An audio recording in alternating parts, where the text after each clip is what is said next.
बिस्मिल्लाहिर्रहमानिर्रहीम। लाखों करोड़ों दुरूद सलाम नबी पाक सल्लल्लाहु अलैहि वसल्लम पर और उनकी आल पर। मैं हूँ कलसूम हाशमी और आप हैं मेरी यूट्यूब फैमिली का हिस्सा। अल्लाह से दुआ है कि आप जहाँ कहीं भी हो खैर खैरियत से हो। अगर अभी तक आपने मेरे चैनल को सब्सक्राइब नहीं किया, चैनल को सब्सक्राइब करें, लाइक करें, कमेंट्स करें और बेल आइकन के बटन को जरूर प्रेस करें ताकि मेरी आने वाली हर नई वीडियो आप तक पहुँच सके।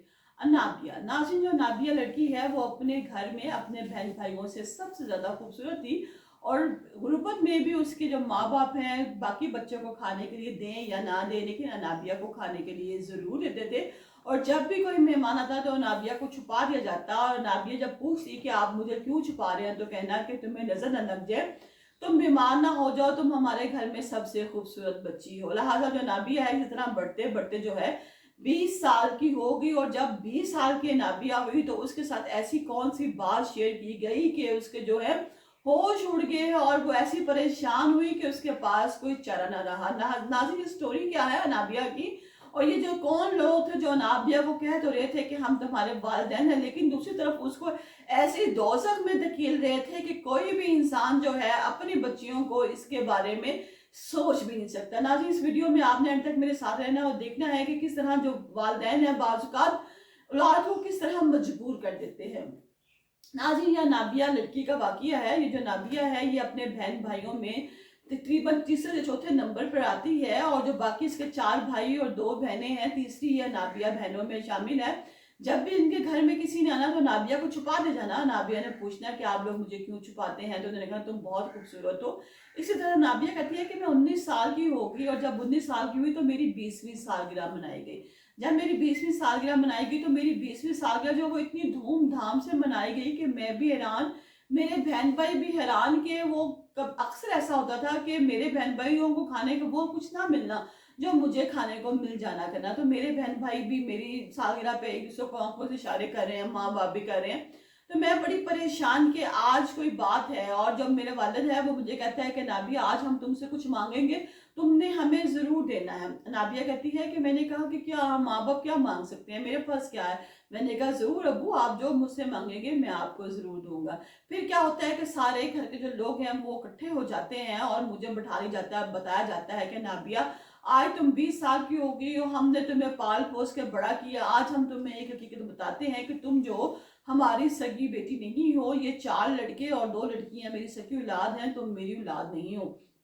वो कहती है ये क्या बात कर रहे हैं। उसने कहा हाँ, तुम हम मेरी औलाद नहीं हो, तुम एक बहुत ही अमीर बाप की बेटी हो और जो तुम्हारा बाप है वो कोठा चलाता था एक, उसके पास बहुत सी तोइफे थी जिनसे वो वहां पर काम वगैरह लेता था। मैं वहां पर एक दलाल था, मैं बस वहां चलता फिरता था। तुम्हारे बाप ने एक तोइफ से शादी कर ली तुम्हारी माँ से और जब तुम पैदा हुई तो वो जो तोइफ है वो मर गई। तुम्हारा जो बाप है वो तुम्हारी शक्ल देखने का रवादार नहीं था, तो इसलिए तुमको उठाकर मैं अपने साथ ले आया और कहा कि तुम्हारा बाप है ये तुम क्योंकि एक अमीर बाप की बेटी हो तो तुम्हारे बाप की जान है अपनी बेटी में होगी, लिहाजा जब तुम बड़ी होगी तो मैं तुम्हारे बाप से कुछ भी ले सकूंगा।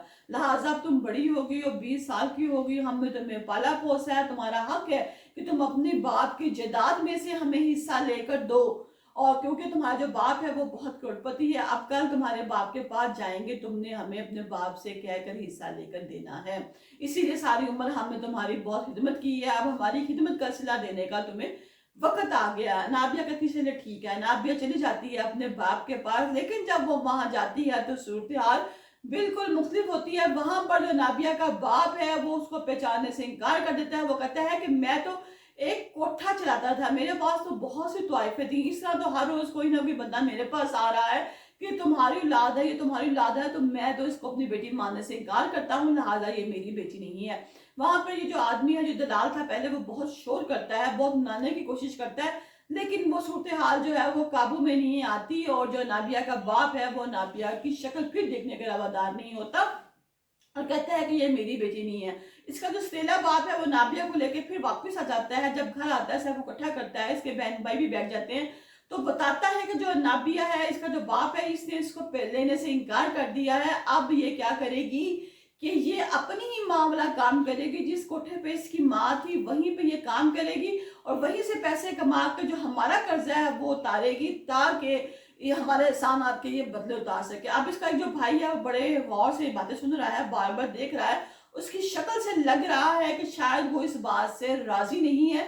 اس کی سٹوری کیا ہے وہ بھی میں آپ کے ساتھ شیئر کروں گی, بھائی کی بھی. تو اس کا جو باپ ہے نابیہ کو مناتا ہے کہ نابیہ نہیں مانتی, اس کو ایک کمرے میں بند کر دیتے ہیں, کھانے پینے کے لیے کچھ نہیں دیتے. 3 دن کے بعد جب نابیہ وہ اپنی ہمت ہار دیتی ہے اور کہتی ہے کہ جب اللہ نے میری قسمت میں ایسا ہی لکھا ہے تو پھر مجھے ایسا ہی کرنا پڑے گا, کیونکہ میری ماں بھی ایک طائف تھی اور جب میرا باپ ہے مجھے لینے سے انکار کر رہا ہے, تو وہ مان جاتی ہے, کھانا وغیرہ کھاتی ہے اور کہتی ہے کہ آج بس جو ہونا تھا وہ ہو گیا. اب وہ اپنی جو ہے اس زندگی سے مطمئن دکھائی دینے لگ پڑتی ہے, اپنے باپ کے ساتھ جو ہے وہ اسی کوٹھے پہ جاتی ہے, جانے لگتی ہے اکیلے باپ کے ساتھ جہاں اس کی ماں کام کرتی تھی. تو وہی بھائی جو بڑے غور سے دیکھ رہا تھا وہ کہتا ہے کہ ابو میں بھی آپ کے ساتھ چلوں گا. اب نابیہ کہتی ہے کہ شاید یہ مجھے بھگا دے, اس لیے مجھے دیکھ رہا تھا, اس کو یہ بات پسند, شاید یہ مجھے بھگا دے, شاید یہ میری کوئی ہیلپ کروا سکے.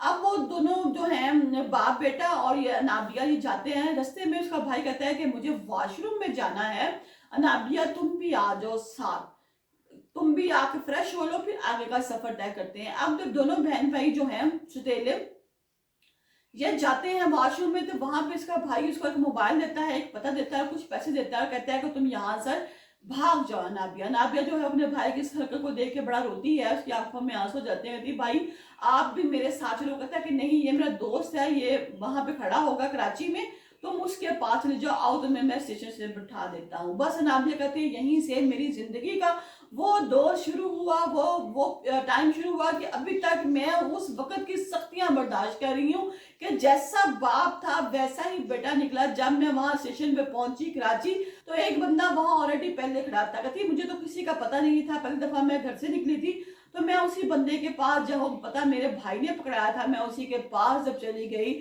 تو وہاں جا کے کہہ دیتی ہوں کہ وہ جو لڑکا ہے, وہ آدمی جو ہے وہ بھی ایک کوٹھے والا ہے, اور جو میرا یہ بھائی تھا جب مجھے اس وقت بڑی اس طرح دیکھ رہا تھا اور مجھے لگا تھا شاید یہ میری مدد کرنا چاہتا ہے, اسی نے مجھے اپنے باپ سے پہلے ہی بیچ دیا دوسرے آدمی کے ہاتھ. اور وہ آدمی بھی جو ہے وہ کوٹھے پہ کام کرتا ہے, اور ابھی تک کہتے ہیں کہ میں اسی کراچی میں اسی جگہ پر اسی آدمی کے پاس ہوں جس کے آگے میرے بھائی نے مجھے بیچا تھا.